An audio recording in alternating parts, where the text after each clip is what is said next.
नमो ओम विष्णुपादाय कृष्णप्रेष्ठाय भूतले श्रीमते भक्ति वेदांत स्वामिनिते नामिने हरे कृष्ण कृष्ण कृष्ण हरे हरे हरे राम राम राम हरे हरे।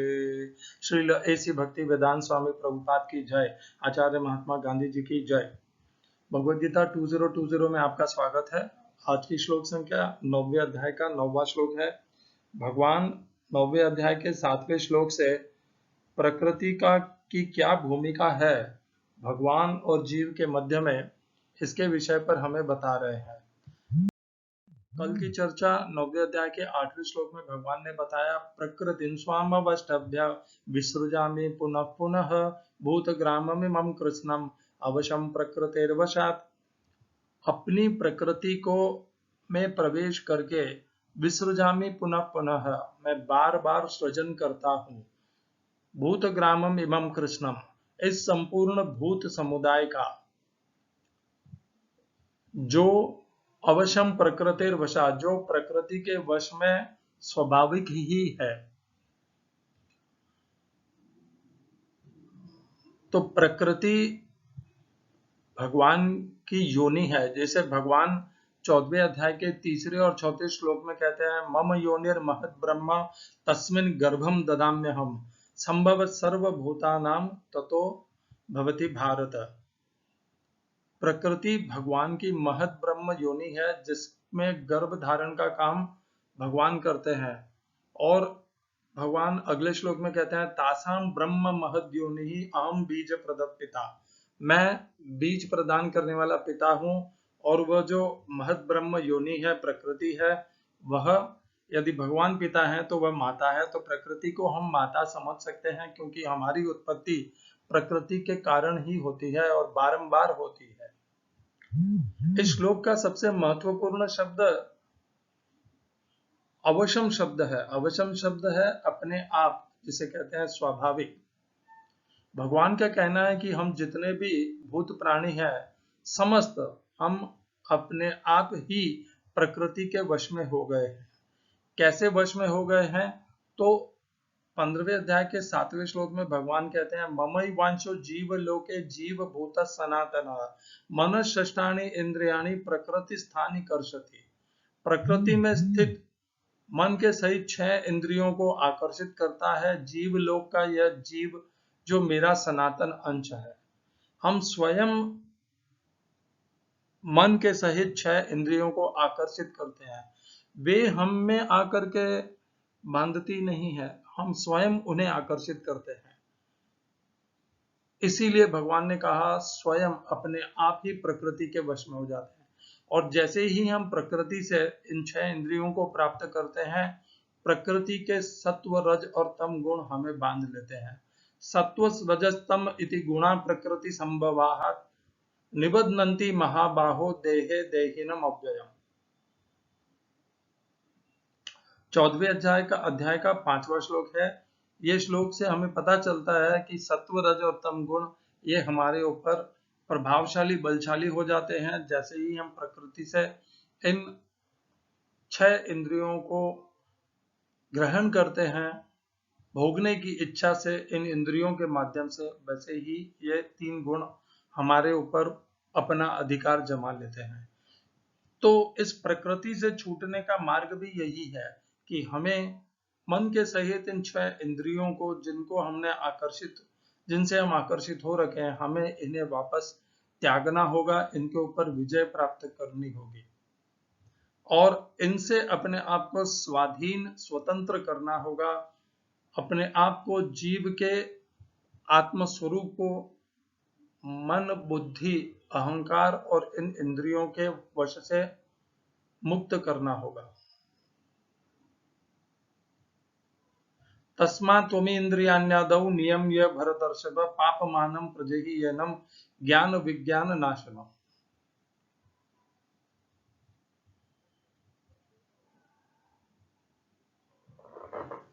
यह है इंद्रियों के लिए भगवान ने कहा 3 अध्याय में। तो इंद्रियों के कारण हम आकर्षित करके प्रकृति के वश में हो जाते हैं और ये तीनों गुण हमें बांध लेते हैं। हमको इस शरीर से बांध देते हैं। देहे देहिनम अव्ययम।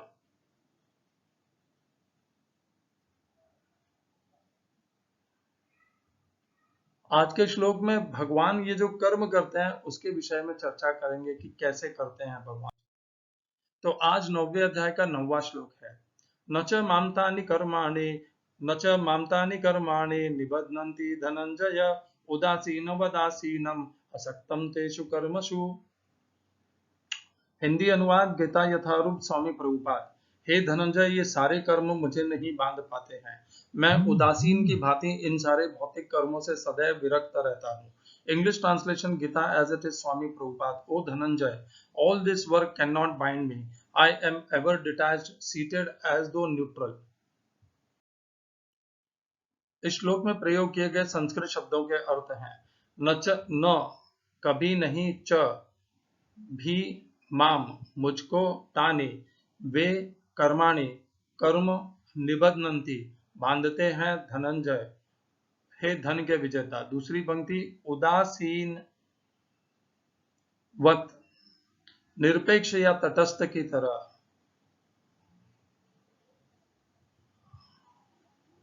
आसीनम स्थित हुआ,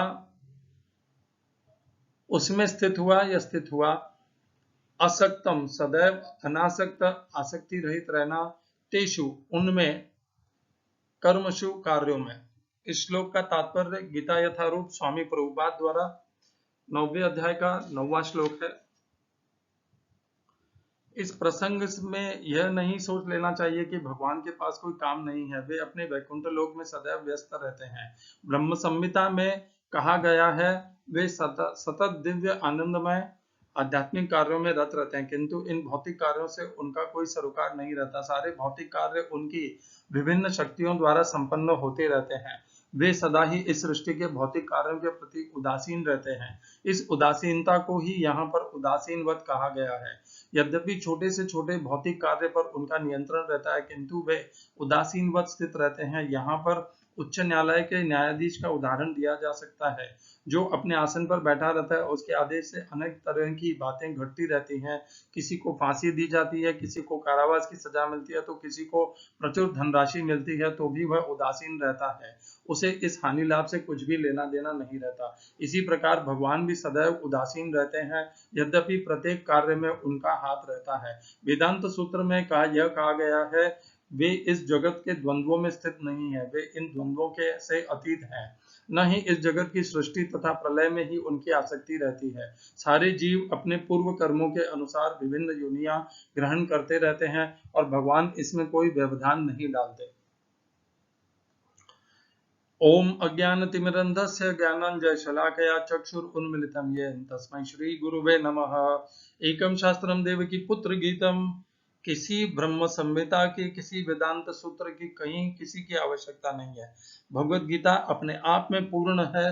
भगवत गीता को समझने के लिए, समझाने के लिए ब्रह्म संहिता का उपयोग कभी नहीं लेना चाहिए, क्योंकि ब्रह्म संहिता में बहुत कुछ भगवत गीता के विरोध में भी है, ऐसा कहा जा सकता है।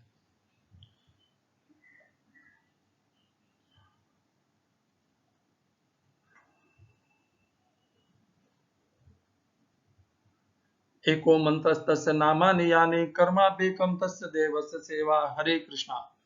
मैं ये इसलिए कह रहा हूँ कि ब्रह्म संहिता में बहुत कुछ भगवत गीता के विरोध में कहा जाता है, क्योंकि ब्रह्म संहिता में बहुत कुछ है जो भगवान ने यहाँ पर भगवत गीता में हमें नहीं कहा है। तो अब हमारे सामने ये दो मार्ग आ जाते हैं कि हमने जो भगवान ने नहीं कहा उसको जानने के लिए हमें उत्कंठा होनी चाहिए, जो भगवान ने हमें कहा उसको जानने के लिए हमें उत्कंठा होनी चाहिए। मैं मानता हूँ कि भगवान ने जो भगवत गीता में कहा उसके प्रति हमारी उत्कंठा होनी चाहिए। ब्रह्म संहिता में ब्रह्मा जी ने क्या कहा या ब्रह्म संहिता में क्या गया है उसके ऊपर हमारा विशेष ध्यान नहीं जाना चाहिए, क्योंकि भगवत गीता स्वयं भगवान के द्वारा बताई गई है। तो आज की श्लोक संख्या 9वें अध्याय का 9वां श्लोक। तो देखिए, इस श्लोक में भगवान ने प्रकृति को के संबंध में नहीं कहा है, अब भगवान स्वयं के संबंध में कह रहे हैं। न च माम तानि कर्माणि, ये सब कर्म मुझे नहीं बांध पाते। हरे कृष्णा। न च माम तानि कर्माणि, मुझे वे सारे कर्म निबध्नन्ति धनंजय, वे मुझे नहीं बांध पाते हे धनंजय। उदासीनवत, मैं उनमें उदासीनवत रहता हूं। आसीनम, स्थित रहता हूं। असक्तम, असक्त भी रहता हूं। तेषु कर्मशु, उन कर्मों में। तो भगवान ने यहाँ पर अपना उदाहरण दिया है कि कैसे वे कर्मों के बंधनों को काट लेते हैं। भगवान प्रकृति में प्रवेश करते हैं, प्रकृति का गर्भ धारण करते हैं, पिता बन के प्रकृति को बीज प्रदान करते हैं और उनके दिए हुए बीज के द्वारा समस्त भूत समुदाय की उत्पत्ति होती है, सृजन करते हैं वे, और सृजन भी करते हैं, और बाद में वे उनका कल्प के अंत में भगवान उनका नाश भी करते हैं। ये सब प्रकरण भगवान ने 9वें अध्याय के 7वें और 8वें श्लोक में कहा। ये जो कर्म भगवान ने अपने कहे, भूत समुदाय को जन्म देने का, सृजन करने के और उनका नाश करने का, ये सारे कर्म, दोनों ही कर्म भगवान को नहीं बांधते। तो भगवान ने यहाँ पर रहस्य दिया है कि क्यों ये कर्म उनको नहीं बांध पाते। हम जब कोई कर्म करते हैं तो हमें वे कर्म बांध लेते हैं, और भगवान जब कर्म करते हैं तो उन्हें वे कर्म क्यों नहीं बांध पाते।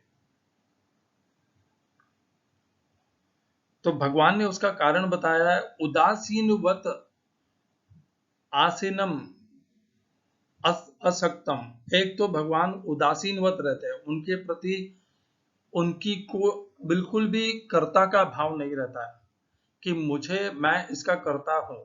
उदासीनवत का अर्थ होता है कर्ता का कोई भाव नहीं होता भगवान का। दूसरा, असक्तम, भगवान को उससे कुछ प्राप्त करने की इच्छा नहीं होती, कोई आसक्ति नहीं होती उनकी कि ये करने से मुझे ये प्राप्त हो जाएगा, इस प्रकार की कोई आसक्ति नहीं होती। तो ये दो गुण हैं। ये दो गुण के कारण भगवान को कोई कर्म जो वे करते भी हैं, वे उन्हें बांध नहीं पाते। वैसे तो भगवान बंधन में आ भी नहीं सकते, परंतु भगवान ने अपने आप को उदाहरण के तौर पर प्रस्तुत करके हम मंद मूढ़ों को यह समझाने का प्रयत्न किया है कि किस प्रकार से कर्म करने चाहिए। और उसके लिए भगवान ने कर्म करने में ये दो आवश्यकताओं का यहाँ पर उनका यहाँ पर भगवान ने वर्णन किया है। पहला उदासीनवत अर्थात अहंकार के रहित होना, और दूसरा असक्तम अर्थात कुछ प्राप्त करने की इच्छा, कोई भी प्रकार की आसक्ति नहीं होनी। ये भगवान ने क्या पहले बार हमें बताया? नहीं, यही भगवान ने हमें चौथे अध्याय के 14वें श्लोक में भी बताया था। न माम कर्माणि लिम्पन्ति न मे कर्म फले स्पृहा इति माम यो अभिजानाति कर्मभिर्न स बध्यते। न माम कर्माणि लिम्पन्ति,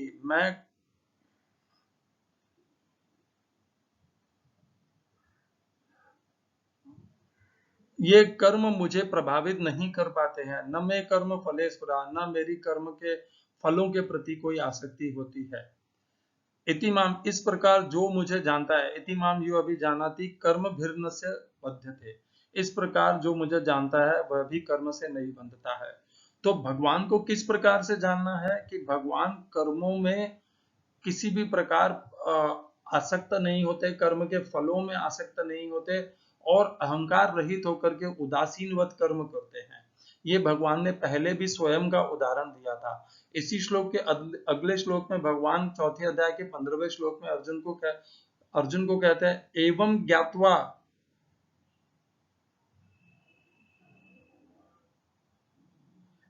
ज्ञात्वा कृतम कर्म पूर्वैरपि मुमुक्षुभिः कुरु कर्मैव तस्मात् त्वं पूर्वतरम कृतम। अर्थात इस प्रकार कर्म करने की विधि को जान करके प्राचीन काल में मुमुक्षु, जो मुक्त होना चाहते थे, उन्हें मुमुक्षु कहा जाता है। वे इसी प्रकार कर्म करने की विधि को जान करके उदासीन अर्थात अहंकार रहित होकर के, असक्तम अर्थात आसक्ति रहित होकर के, कर्म के फलों के प्रति अनासक्त होकर कर्म करते थे। और फिर भगवान दूसरी पंक्ति में अर्जुन को सीधा सीधा निर्देश देते हैं, कुरु कर्मैव तस्मात् त्वं, तुम भी इसी प्रकार कर्म करो, उर्वै पूर्व तरम कृतम, जिस प्रकार प्राचीन काल में कर्म किए जाते थे।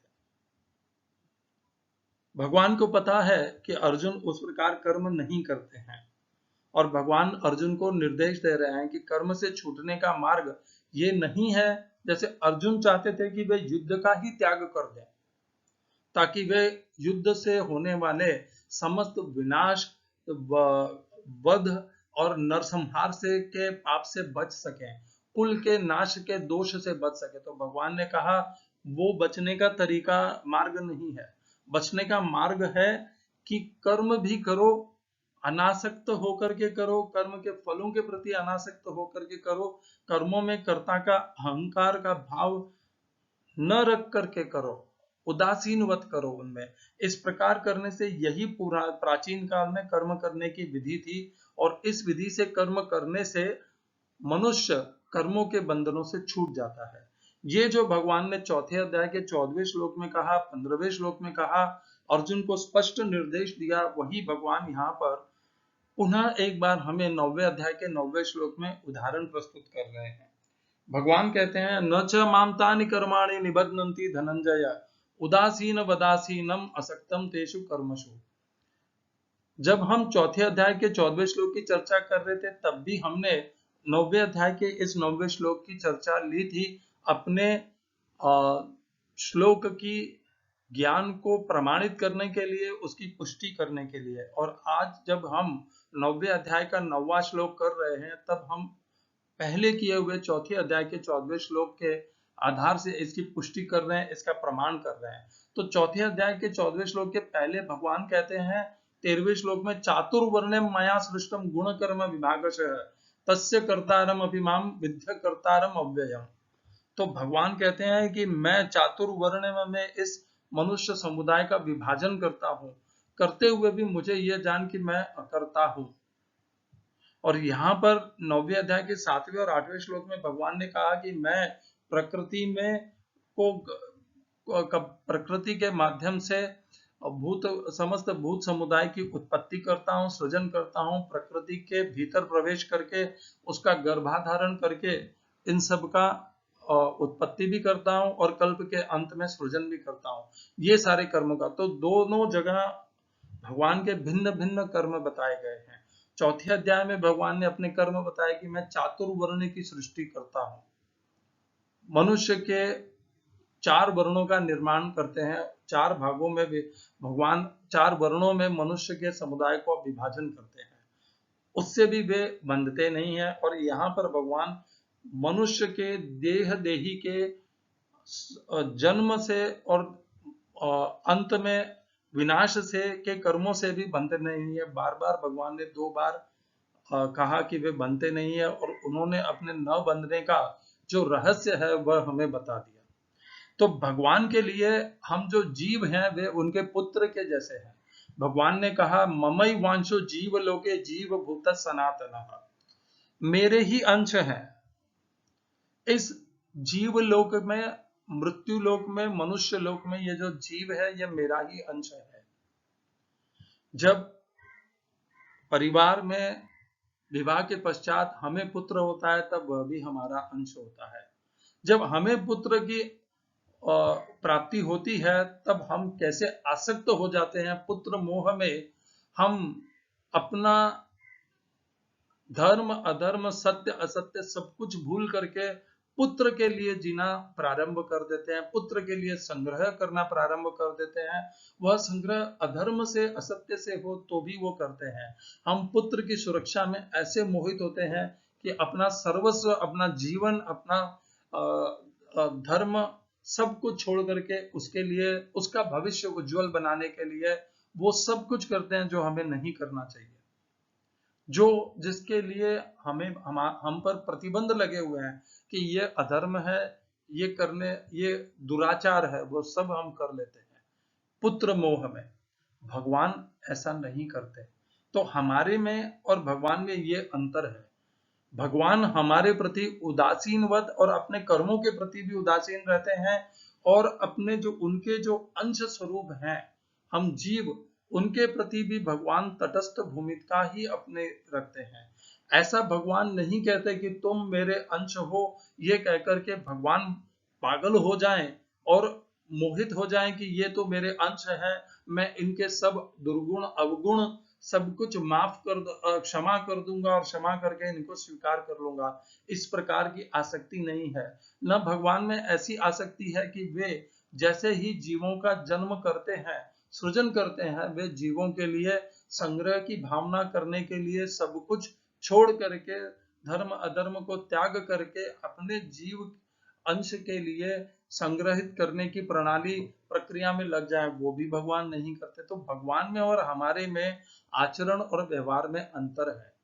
हम जिस प्रकार का आचरण करते हैं, पुत्र मोह में बंधते हैं, पुत्र मोह में पूरा जीवन हम एक मूर्खता में हम जीते हैं, और वही पुत्र वयस्क होकर के हमें लात भी मारता है। कुछ कुछ लात मारते भी हैं, कुछ कुछ बहुत अच्छे भी होते हैं, और कुछ लात भी मारते हैं, अपशब्द भी कहते हैं, हमें व्यर्थ भी समझते हैं, और हमारी सोच को भी व्यर्थ समझते हैं, और हम हमें हमें चुनौती भी देते हैं कि आपको किसने यह अधिकार दिया मुझ पर अंकुश लगाने का।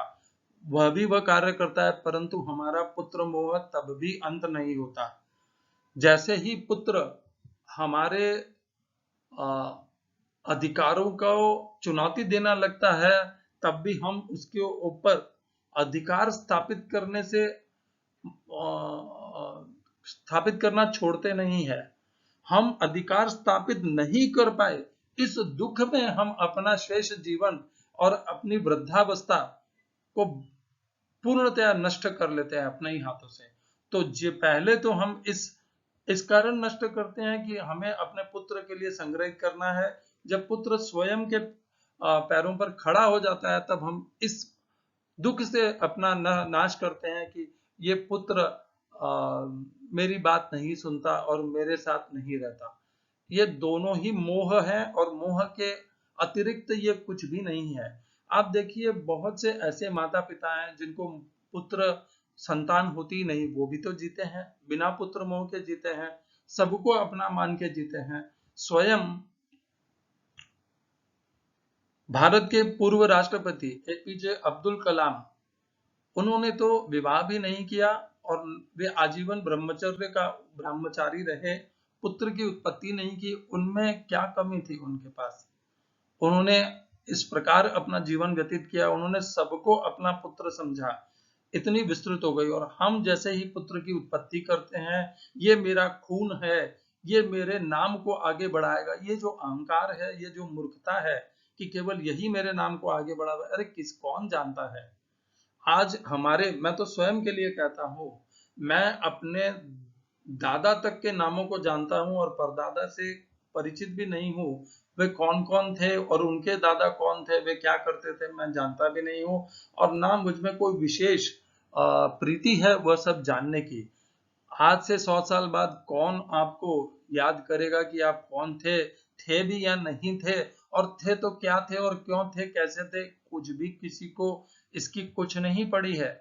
तो आप किस मूर्खता और मोह में जी रहे हो कि नहीं, मुझे अपने पुत्र के लिए, अपने परिवार के लिए ये सब कुछ करना है। अरे जागो मोहन प्यारे, किस मोह में, किस मूर्खता में लगे हुए हो? जब तुम स्वयं अपने पूर्वजों का प्रति उतनी आस्था और प्रीति और उनका धन्यवाद नहीं कर रहे, तो कौन तुम्हारा धन्यवाद करेगा? तुम्हारे मृत्यु के पश्चात तुम्हारी आने वाली पीढ़ियां कहाँ तुम्हें याद रखने वाली हैं? अरे जीते जी, जब आज के पुत्र पुत्री, बहुत से ऐसे हैं भी, बहुत तो बहुत अच्छे भी हैं, सबको सब में हर तरह नहीं कहा जा सकता, अच्छे भी हैं बुरे भी हैं, तो ऐसे बहुत से पुत्र पुत्री संतानें भी हैं जो जीते जी तुम्हारा ध्यान नहीं रख सकते, तो मृत्यु के पश्चात तो क्या रखेंगे? भूल जाएंगे, कोई नहीं याद रखेगा। ये दुनिया ऐसी ही है भाई, सर्कस है, सर्कस भगवान का बनाया हुआ बहुत बड़ा सर्कस है। मोहवश है, इस मोह को त्यागो, भगवान को देखिए, वे तो हमें उत्पत्ति करके फिर हमारे पीछे नहीं लगते हैं कि हम तुम्हें क्या करना है। हाँ, भगवान, यदि हम उनके प्रति अपना भाव दिखाएंगे, तब वे भक्त के संरक्षण के लिए, भक्ति की वृद्धि के लिए, भक्त की प्रगति के लिए, भक्त के योग की प्रगति के लिए अत्यंत उदार और सहयोगी बन जाते हैं। परंतु तब तक वे किसी भी जीव के ऊपर यह प्रभाव नहीं डालते, वह बल नहीं डालते। वे तो अत्यंत बलशाली और महान बल और शक्ति और सामर्थ्य के स्वामी हैं, फिर भी वे किसी भी जीव के ऊपर बंधन नहीं डालते कि तुम्हें मेरी भक्ति करनी है, मेरी शरण स्वीकार करनी है, मुझे प्रति समर्पित होना है, मुझे अपना पिता समझना है, ये भी नहीं कहते। हमारे में से कितने हैं ऐसे जो भगवत गीता पर श्रद्धा नहीं रखते, भगवान श्री कृष्ण पर भी श्रद्धा नहीं रखते और उन्हें अपना पिता भी नहीं मानते। तो क्या भगवान उनके साथ कुछ अनुचित कर लेते हैं? नहीं करते। यही होता है उदासीनवत असक्तम, अहंकार रहित होना और किसी भी फल की इच्छा किए बिना उत्पत्ति भी करना और विनाश भी कर देना, और करते इन कर्मों में किसी भी प्रकार की आसक्ति नहीं रखना। इस प्रकार जब हम हमारे परिवार में जिएंगे, अपने पुत्र मोह से ऊपर उठेंगे, संतान मोह, परिवार मोह से ऊपर उठेंगे, तभी हमारा जीवन कर्मों के बंधनों से मुक्त हो पाएगा। यही भगवान यहाँ से बताना चाह रहे हैं। और एक श्लोक को यहाँ पर जोड़ेंगे हम, दूसरे अध्याय का श्लोक है, बुद्धि युक्तो जहातीह उभय सुकृत दुष्कृत तस्माद योगाय युज्यस्व योग कर्मसु कौशलम। तो कर्म में कुशलता क्या है कि जो बुद्धि योगी होता है, जो बुद्धि के द्वारा भगवान से युक्त रहता है, वह अपने अच्छे और बुरे कर्मों दोनों को त्याग देता है, उनके फलों को भी त्याग देता है, और इस प्रकार वह सदैव भगवान के प्रति संबंध और भगवान का स्मरण बनाना, भगवान की सेवा करना, भगवान के गीता का अध्ययन करना, अनुसरण करना, उसी में अपना जीवन लगा देता है। तस्माद योगाय युज्यस्व, उसी कहते हैं योग में जीना। युज्यस्व योग कर्मसु कौशलम, और वह जो जीने की प्रक्रिया है वही कर्म की कुशलता है। एक और श्लोक है इसी का, जहां पर दूसरे अध्याय में भगवान कर्म कैसे करना चाहिए ये बताते हैं। कर्मजम बुद्धि युक्ता ही फलम त्यक्त्वा मनीषिण जन्म बंध विनिर्मुक्ता पदम गच्छन्त नाम अनामयम। बहुत स्पष्ट कहा है भगवान ने, कर्मजम, कर्म से उत्पन्न समस्त फलों को त्याग करके जो बुद्धिमान होते हैं, जो बुद्धि योगी हैं, वे उन सब का त्याग कर देते हैं, और जैसे ही वे उन सब का त्याग कर देते हैं, वे जन्म मृत्यु के बंधनों से मुक्त हो जाते हैं, और क्या करते हैं, भगवान के परम धाम को, भगवान श्री कृष्ण को, परमात्मा को प्राप्त कर लेते हैं। पदम गच्छन्त अनामयम, जन्म बंध विनिर्मुक्ता, जन्म मृत्यु के बंधन से मुक्त हो जाते हैं। कब होते हैं? जब वे फलों को त्याग देते हैं। कौन से फलों को? जो कर्म से किए हुए फलों को, जो कर्म को करने से जो फल उत्पन्न होते हैं, उनको जब वे त्याग देते हैं, तब वे इससे मुक्त हो जाते हैं। और यही भगवान ने यहाँ पर भी कहा, न च माम तानि कर्माणि निबंधन्ति धनंजय उदासीन वदासीन।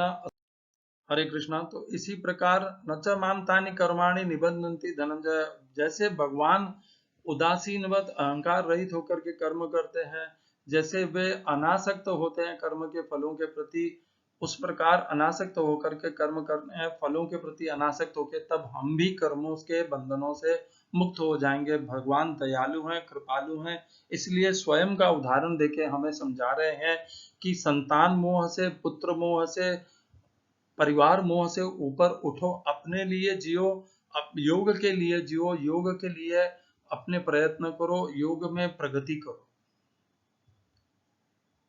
हरे कृष्णा। अभी अगले श्लोक में भगवान और इसी के विषय में बताएंगे, प्रकृति और हमारा संबंध, और इसी के विषय में बताने वाले हैं। हरे कृष्णा। श्रील ऐसी भक्ति वेदांत स्वामी प्रभुपाद की जय, आचार्य महात्मा गांधी जी की जय।